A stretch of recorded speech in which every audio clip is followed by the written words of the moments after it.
एक प्रसिद्ध राजा था जिसका नाम रामधन था। अपने नाम की ही तरह प्रजा सेवा ही उनका धर्म था। उनकी प्रजा भी उन्हें राजा राम की तरह ही पूजती थी। राजा रामधन सभी की निष्काम भाव से सहायता करते थे, फिर चाहे वो उनके राज्य की प्रजा हो या अन्य किसी राज्य की। उनकी ख्याति सर्वत्र थी। उनके दानी स्वभाव और व्यवहार के गुणगान उनके शत्रु राजा तक करते थे। उन राजाओं में एक राजा था भीमसेन, जिसे राजा रामधन की इस ख्याति से ईर्ष्या थी। उस ईर्ष्या के कारण उसने राजा रामधन को हराने की एक रणनीति बनाई और कुछ समय बाद रामधन के राज्य पर हमला कर दिया। भीमसेन ने छल से युद्ध जीत लिया और रामधन को जंगल में जाना पड़ा। इतना होने पर भी रामधन की लोकप्रियता में कोई कमी नहीं थी। हर जगह उन्हीं की बातें चलती थीं, जिससे भीमसिंह को चैन न था।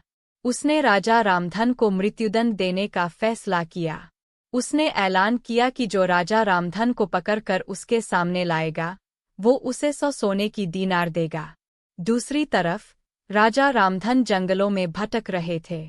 तब उन्हें एक राहगीर मिला और उसने कहा, भाई, तुम इसी जगह के लगते हो, क्या मुझे राजा रामधन के राज्य की तरफ का रास्ता बता सकते हो? राजा रामधन ने पूछा, तुम्हें क्या काम है राजा से? तब राहगीर ने कहा, मेरे बेटे की तबीयत ठीक नहीं, उसके इलाज में सारा धन चला गया।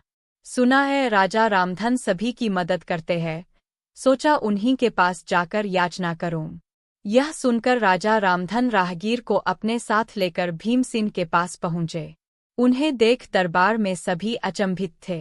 राजा रामन ने कहा, हे राजन, आपने मुझे खोजने वाले को 100 दीनार देने का वादा किया था। मेरे इस मित्र ने मुझे आपके सामने पेश किया है, आता इसे वो 100 दीनार दे दें।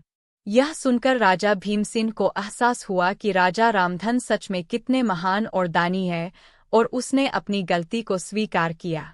साथ ही राजा रामधन को उनका राज्य लौटा दिया और सदा उनके दिखाए रास्ते पर चलने का फैसला किया। सीख: मनुष्य को अपने कर्मों का ख्याल करना चाहिए। अगर आप अच्छा करोगे तो अच्छा ही मिलेगा। माना कि कष्ट होता है, लेकिन अंत सदैव अच्छा होता है।